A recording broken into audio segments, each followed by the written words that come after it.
The White House is completely blocked on communication with China. Putin threatens nuclear weapon use if Ukraine dares to attack Moscow again. The House of Representatives and the Senate prepare to vote on an 11th hour spending bill, and Donald Trump says he will block immigrants from getting U.S. citizenship just for being born in the United States. Thank you so much for liking and sharing these videos. It really helps me out, so thank you so much. Also, make sure to check out my interview from earlier today. You'll never believe what we talked about at the 8-minute mark, so go check that out at the end of this video. The U.S. Pentagon has announced that China has rejected a meeting between the two nations' defense chiefs. White House spokesman Admiral John Kirby described our current relationship with China as stained, which is the reason for the recent decline in communication. Issues such as the spy balloon that Biden shot down, a clash over the island of Taiwan, and supporting Ukraine, which directly goes against their second largest trade partner, Russia. Now, I'm not all that shocked that China's not willing to speak with the Biden administration. They've given them many reasons to distance. But the fact that there's no communication going on is a little bit scary. Now, just today, a Chinese fighter jet intercepted a U.S. military plane and buzzed the aircraft at high speed and in close proximity. The Pentagon said that this is completely unprofessional and that the U.S. military will respond if China's military continues to play fast and loose when it comes to aircraft. So things between China and the United States continue to get worse. Democrat Senator Joe Manchin has finally weighed in on the new debt ceiling deal reached by President Biden and Kevin McCarthy. He stated, "The bottom line is we cannot have the threat of a default for the sake of our country." So basically, this isn't a Democrat issue. This isn't a Republican issue. This is the United States having a very major issue if they were to default.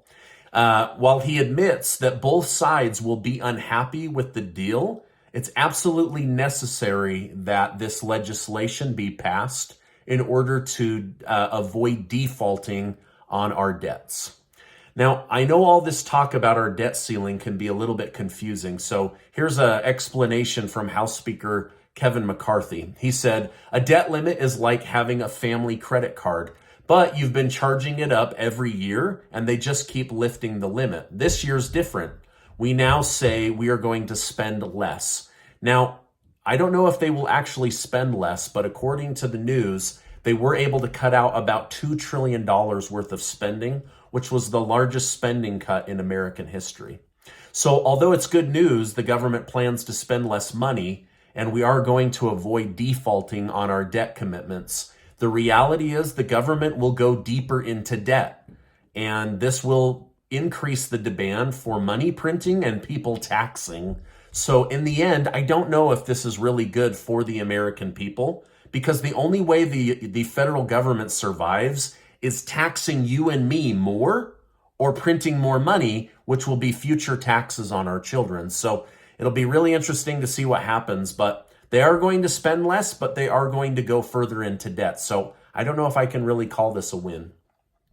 Senate Majority Leader Chuck Schumer of New York says he will have the Senate ready to vote on the new spending bill as soon as it passes in the House of Representatives. That way it can go to President Joe Biden's desk ASAP.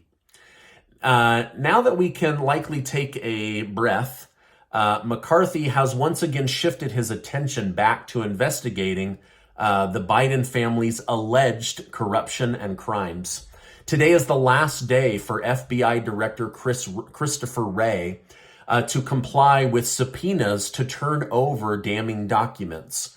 McCarthy warned him, stating, "If he misses the deadline today, which he likely will, I am prepared to move with contempt charges against Congress." Now, most people don't realize, but this is a very big deal. If he is held in contempt of Congress, he risks being arrested and criminally charged.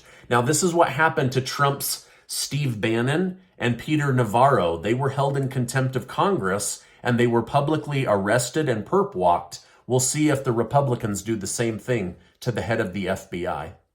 Former President Donald Trump has pledged to end the birthright citizenship deal for offsprings of illegal immigrants on his first day back in office, if reelected. Basically, the 14th Amendment grants citizenship to people that are born within the borders of the United States. However, Trump said he will end this process via executive order, thus cutting off any incentive that illegal immigrants have for sneaking into the country in order to have babies and hope that they are granted citizenship along with their children that are born within the borders of the United States. Now, this is a controversial topic, but I'd like to hear from you down below. Do you think that the United States needs to cut off incentives like this for sneaking into the country, such as free welfare, free health care, citizenship if you're born in the country? Let me know your thoughts down below. Data from the Tucker Carlson Fox News departure are finally in.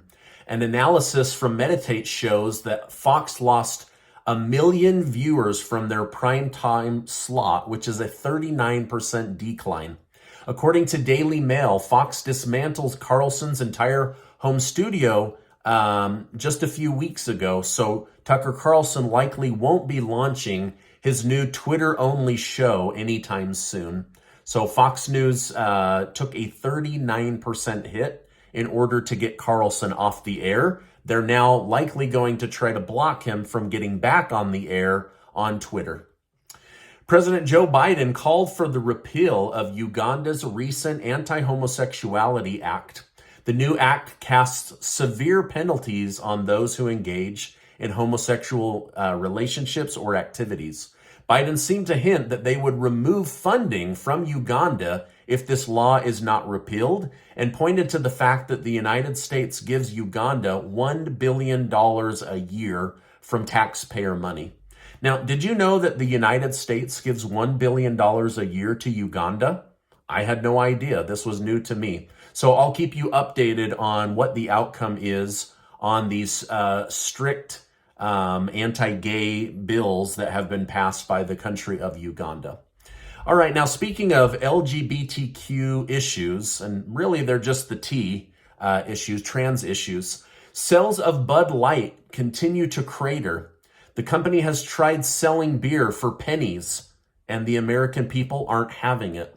At country music festivals, people do not want to be seen even holding a can of Bud Light, and so the company continues to struggle with backlash after hiring Dylan Mulvaney to be a spokesperson from the trans community.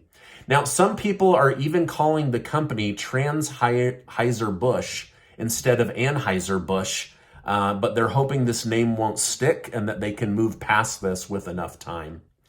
A top scientist in China has finally said out loud that COVID most likely came from the Wuhan Institute of Virology, and that it was most likely a man-made construct. Although many of us knew this truth long ago, it was interesting to see a Chinese scientist say out loud what the world has been waiting to hear. Russian President Vladimir Putin has accused Ukraine of using drones with bombs to strike residential buildings. He stated that they did this to intimidate Russia and called the attack terrorism. On the other hand, Ukraine denied involvement in the attack on Russian citizens. Now, there were no casualties, but there were injuries. But here's the scary part.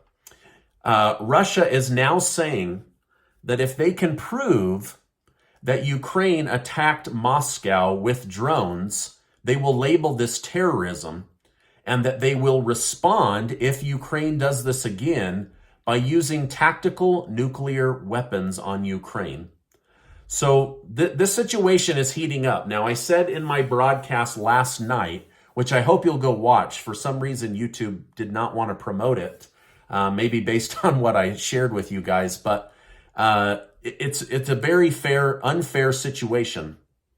Russia can attack Ukraine as much as they want, but Ukraine can't do anything other than defend itself or else it amplifies the war. Even NATO and General Milley have now said, we are discouraging Ukraine from attacking Russia within Russia's border, or else this will lead to World War III.